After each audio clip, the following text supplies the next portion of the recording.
Welcome to Get Savvy, the podcast for people who want to claim back their time through the power of delegation, productivity, and automation. Today, I have a special guest, Anesha from Wildhouse. Welcome back, Anesha. Hi, thanks so much for having me back. It's awesome to have you back. Before we get started, could you tell us a little bit about Wildhouse? Yes, so I'm Anesha and I run Wildhouse, which is the creative branch of Strictly Savvy. What we do is design websites for service-based businesses that are as bold and unique as each individual business is. Basically, if you're tired of beige cookie-cutter websites that sit there collecting dust, that is where we step in. Nice. And I can say that I've seen some of your guys' amazing websites that you do, and I would love to get one of those myself. So everyone is in good hands with you guys.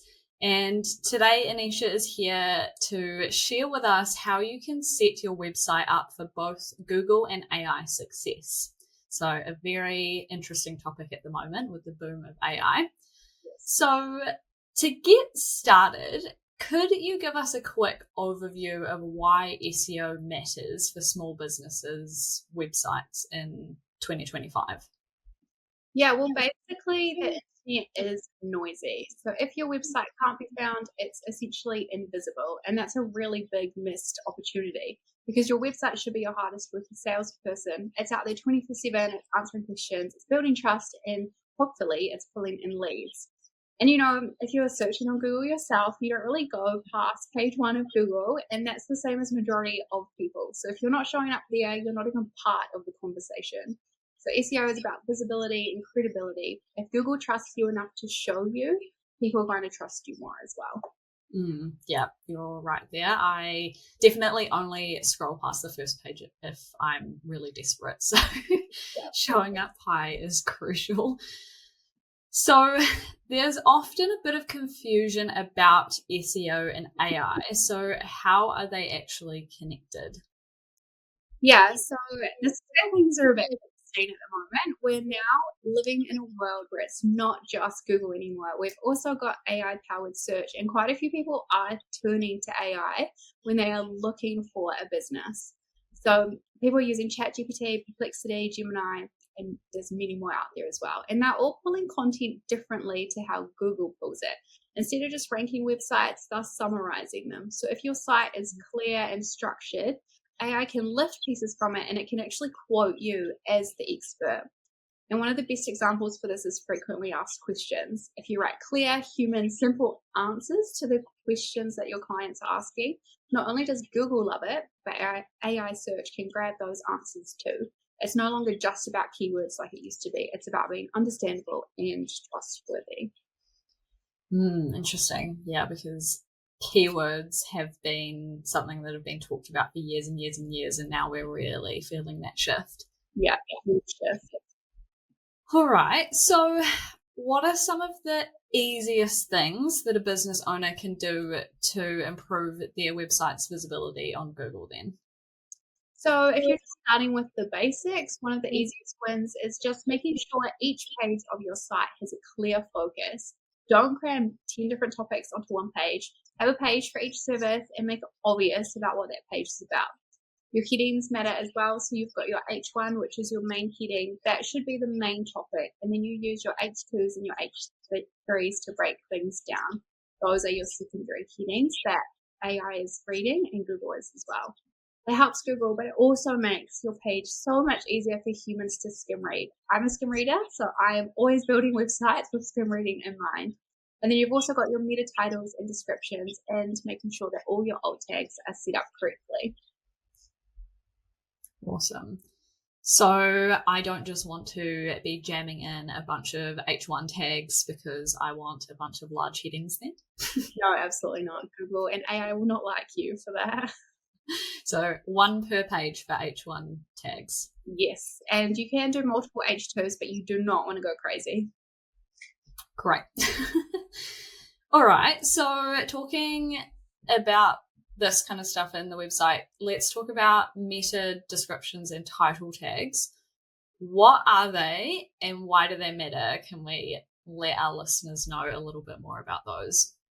Yeah, these are literally the little snippets that show up in Google. So when you Google something, you can see their name and then there's like a blurb. That's your meta description and your title tag. So your title is like your headline, and then your description is the ad copy underneath.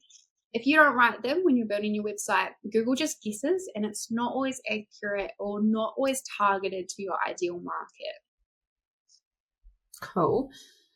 What about alt tags, and how do alt tags actually help SEO?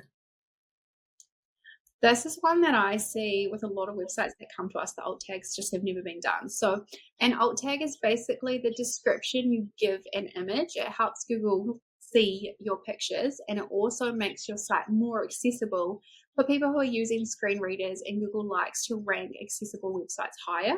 So instead of image 123, you could write Marcus installing a new roof in Tauranga. So it's describing the image, but you also got some SEO words stuffed in there, and that's way more useful. So this is quite helpful for people who may be blind, like you say, and have a reader that's reading out the content of a website, just like how now captions are really big on videos, because if someone is deaf, they rely on those captions. Is that correct?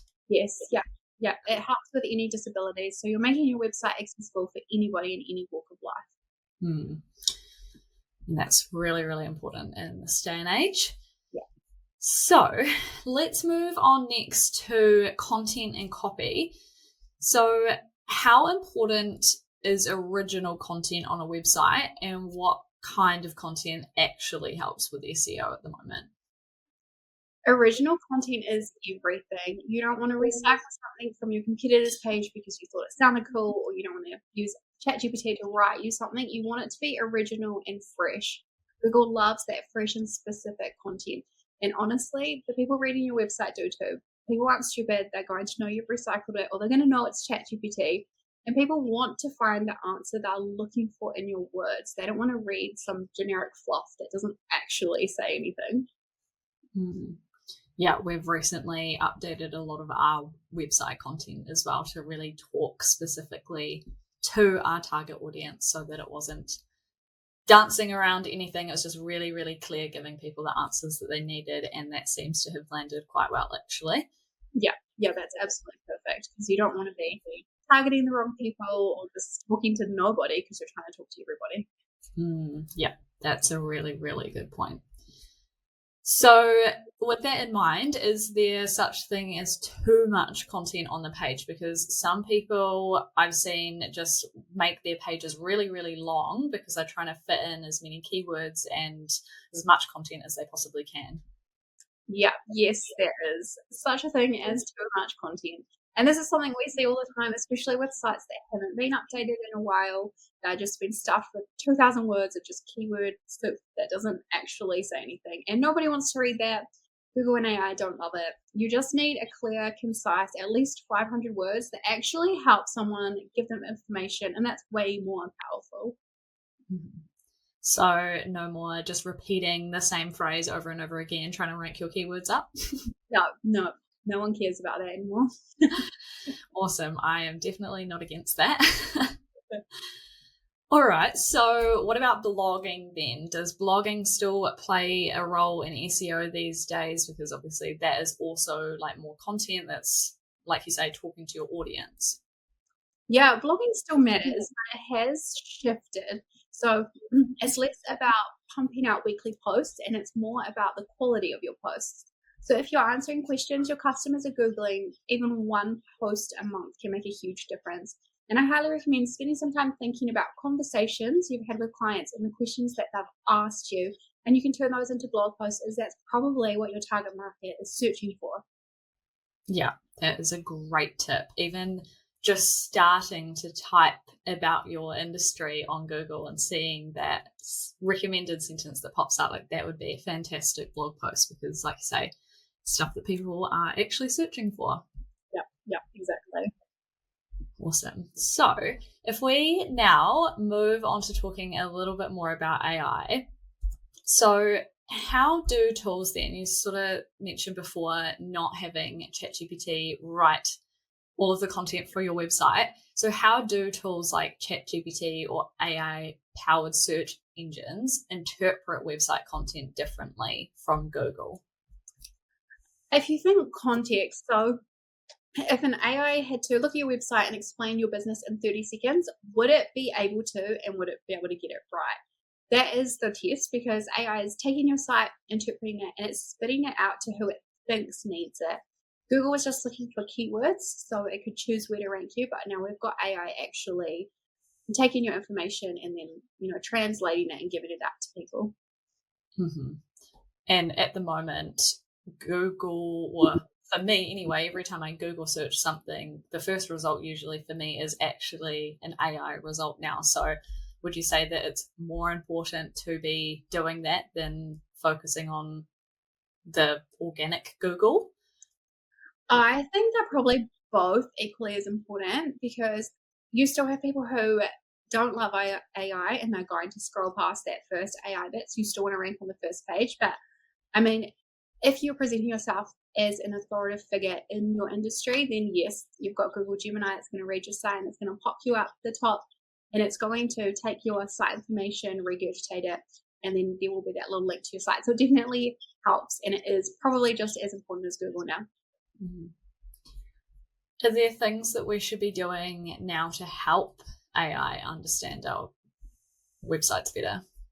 Yeah, like as I mentioned, writing your frequently asked questions, that's definitely going to help. Making sure you're writing it in plain language. Don't use your industry jargon, because people don't care about that. AI doesn't care about it. You want to be easy to understand for your average Joe blog. You want to make your about page really clear and have really good service descriptions as well. There's also something called a schema markup, which is it's a bit nerdy, but it basically gives search engines a helping hand in understanding your site. It structures it so that they know what to read and in what order. So the big picture is make sure your website is simple, clear, and human friendly. That's probably the most important thing. So if people can understand it, AI and Google will too. Well, and going back to like the H1, H2 tags that you mentioned earlier, does that sort of thing also help with that markup, with being able to understand the structure and like the hierarchy of what's important on the page? Yes, absolutely. Those are so important. And that's one thing we often see is people will have multiple H1 tags, or they'll have no H1 tags. And that's what we're always going through and tweaking and changing. And it does make a really big difference. We had a client, we redid her website at the start of this year. She wasn't ranking on Google, wasn't ranking on AI at all. And last week, she and a friend, they went on ChatGPT and Perplexity, and they both put in what is the best red light therapy in Tauranga, and her one was the first one that popped up on both of the AI. So it does show that all of this background stuff really does matter. That's amazing. All right, so putting AI to the side for a little bit, what about backlinks? Firstly, what is backlinking, if you can explain what that is, and how can small business owners start getting more out of backlinking? So backlinks are basically other websites linking to yours. So think of it sort of like a digital word of mouth. And if you've got credible sites recommending you and linking to your site, Google sees that as a sign of trust, and it's a way to help with your ranking.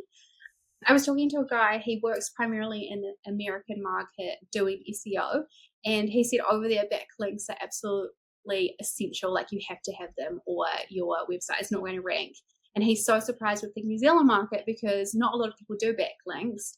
And so it's not really necessary. So people aren't doing it, but if you were to do it, it's going to actually blow away your competitors. So highly recommend doing backlinks. And to actually do those, you can start with the basics of your Google business profile. I feel like I say this almost every day to somebody. Set one up, it's free, and you can get reviews on it, and it's really, really good for your website. It has a link to your website. Also, any local directories, get yourself on there, because that's going to link to your website as well. Ask your suppliers or partners if they can link to you. If some businesses have who we work with on their website and then a bunch of logos, so you could see if you could get yours up there with a link to your site. Another idea, you could offer to write a guest blog for a business you collaborate with, and they'll link back to your site. And offer testimonials to your suppliers and partners, so you can get your name on there and a link back to your website. That is something we offer to our clients. We ask for a testimonial and we let them know that we'll link back to their website. So if you're listening to this and you're a client, send me your testimonial and I'll get it on the website. Awesome. That's a really, really practical tip. Is there something most people overlook that makes a big difference, like the backlinking that we're just talking about is obviously one of them? I do see a lot of mistakes that are super easy to fix. So people forget to write their meta tags, so Google is just shows what it's interpreted. People have just copy and pasted stock content, which hurts them because it's not original, and Google does know that. AI also knows that you literally cannot hide it.